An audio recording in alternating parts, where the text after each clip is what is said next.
Hello, welcome to another session of Learn with Veer Sagar. Over the last 100 odd videos, I've been discussing with you, sharing with you my various learnings of management as part of my growing up process. Those owe their inspiration to a book called Learn with Veer Sagar. These have been derived from that. I'm pleased to say that that book is now printed and available in the market. The name of the book is called Failure is Not an Option. It's available in the market. Over the next one or two sessions, I plan to read out some paragraphs from that book just to tell you what the book contains.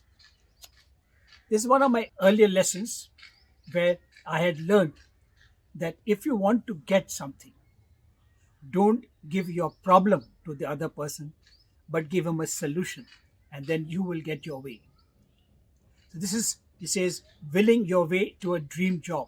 My first interview with a multinational company, Dunlop. It's not over till it is over. You are too late. You missed the bus. My very first job interview was over before it started. The management trainee position at Dunlop that I aspired to had rolled out of reach, and I felt as deflated as one of their tires punctured by dispiriting words. A couple of weeks earlier, Dunlop had advertised in the Deccan Chronicle, a newspaper that we subscribed to, and in keeping with the morning rituals at our home, my elder brothers and I were scanning the paper when I saw this heading. I found that the Dunlop advertisement was and composed an application in my head. After my post graduation in nuclear physics, I needed a job. For an MSc degree holder, there were no job opportunities in the two prominent job avenues, that is banking sector or the state government. So I had to try private sector. I had already applied to DCM and Tata's as both were looking for management trainees, and I also applied for the Indian Air Force and to Dunlop. So when Dunlop sent a telegram, and that's how urgent messages were delayed in those days, when landlines were still scarce and the mobile phone was still on the drawing board, inviting me to Madras for an interview.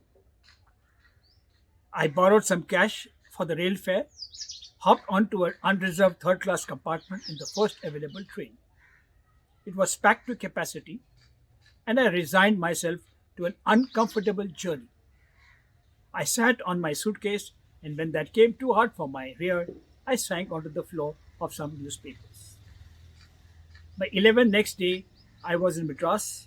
I had a quick shower, and I reached the Dunlop factory at 3 p.m. The human resources manager was conducting the interview. Mr. Abraham informed me that process was all but over. The candidates had been tested and they were on the verge of the final round, which was an interview with the general manager. I wish I could help, but that's too late, he said. My first thought was about the money. I had borrowed from my friend for the train ticket. How could I repay it? If I didn't attempt the test, I wouldn't be entitled to travel reimbursements for the interview. If I did, I would not only be able to get the train fare, but enough to cover an overnight stay in Madras. At that point, I did not care whether I got the job or not. I just wanted to take the test and get the money. I turned to Mr. Abraham and said, Sir, may I meet the gentleman who's conducting the interview? He looked at me for a moment. I suppose my face must have reflected my growing anxiety.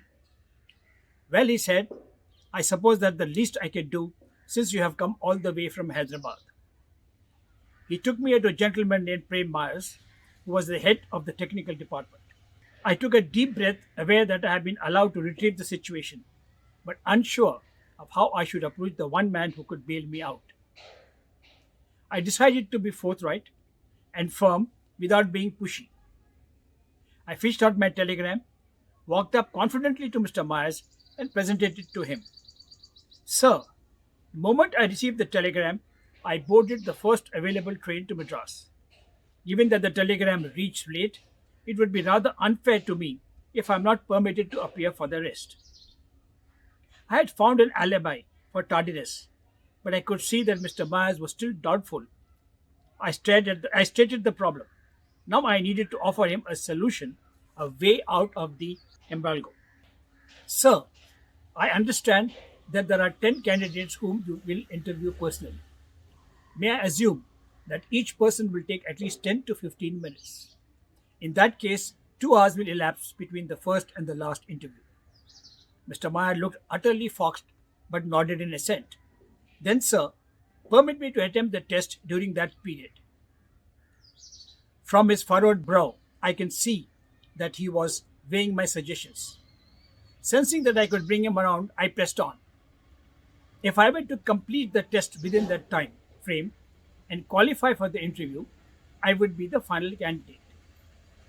It would cost him nothing in terms of time or effort, and the principle of national justice would be served, I pointed out. Mr. Myers agreed, convinced either by the force of my arguments or the unspoken plea in my face.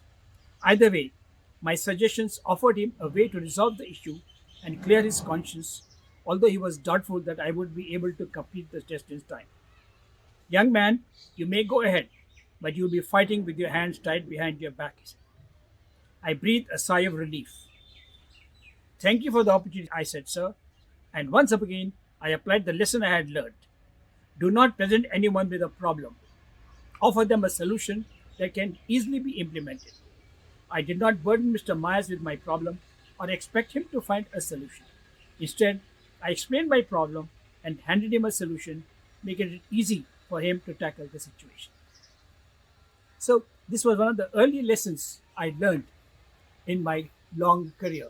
In fact, the first job, that when you want to get an answer in the affirmative, don't give a problem to the decision maker, give him a solution. Please like, subscribe, and share. And let me know if you like this. Then maybe over the next couple of sessions, I will read a few more of such learning. But in the meantime, I strongly urge you to go ahead and get a copy of your own, because nothing like having a copy of this wonderful learnings for yourself. With that, it is Veer Sagar saying thank you very much till we meet again. Bye.